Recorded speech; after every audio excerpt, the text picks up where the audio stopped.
Edgewire. We're with David Morgan, the world-renowned expert and the founder of silverinvestor.com. How are you today, David? Doing well. Thank you, Tracy. Today, the most timely topic that everyone's talking about around the world is the presidential election. We want to know what you think about what's happening right now and how it's going to affect us in the resource sector, David. There's been two approaches during this debate, and one is Obama's approach, and he's got basically a threefold approach. One is to develop alternative materials, and I find that laughable. I mean, I don't want to make fun of anybody, including the president, but there aren't really alternatives to these rare earths. That's what makes them rare. That's what makes them unique, and that's what makes it so imperative. Second part was the material optimization and recycling. I don't really know what material optimization means, but recycling, sure. But there really isn't that much to recycle at this point in time. A lot of our very high technology products, such as our touch screens, all touch screens, like the iPads and iPhones particularly, or the Droid, any of those take rare earth elements, and there's lots of other high-tech products that do as well. Obviously, the hybrid cars. And the last one would be, according to Obama's, to enforce the World Trade Organization edicts. And that's fine, well and good, but me being, very free market approach to things, a bureaucracy like that is going to do an investigation and a study and then a committee and a subcommittee, and then they're going to have a ruling committee, and then they're going to go back to the first committee saying that they changed their mind, and it'll just go on forever and not really do much. Well, meantime, it's not getting any rare earths above ground.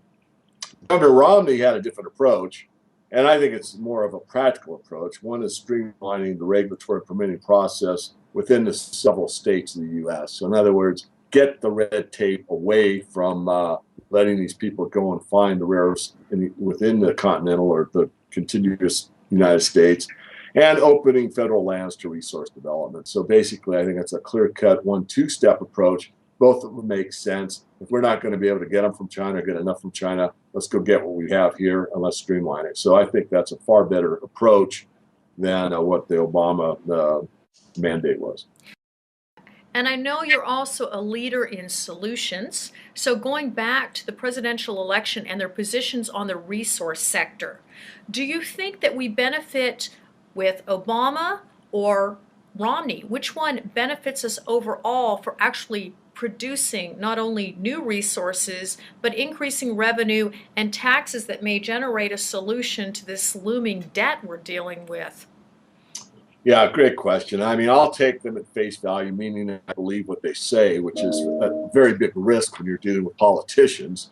But based on that presupposition, I'll say this: far think that Romney would do a much better job if he really does follow through with what he says.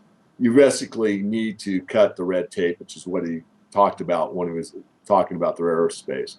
And that is to get the states, give it back to the states, get the federal government basically out of the way. They might have some regulations and a little bit of oversight, but basically let's go and do the job. The more jobs that are created, the better the tax base and the better chance you have of getting out of these problems. At least you reduce the unemployment situation somewhat.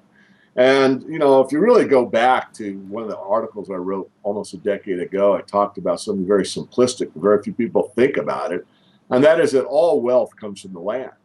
Either you dig it out of the land or you grow it on the land. In fact, here in the Northwest, where the Northwest Mining Association is founded, and I'm a member of it, we have a bumper sticker that says if it can't be grown, it has to be mined.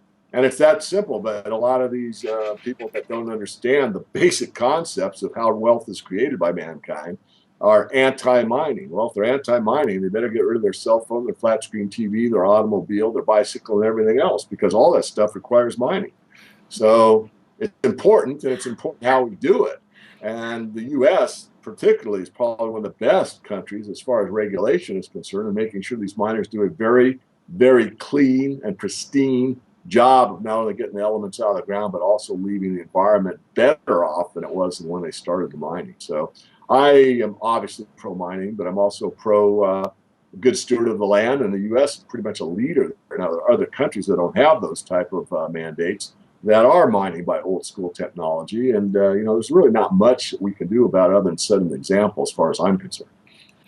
David, what a pleasure. And remind our new, maybe someone who hasn't heard of you before, where do they subscribe to the Silver Investor? Well, there's two URLs. One's themorganreport.com, all one word, or silver-investor.com. Either one will get you to the same website.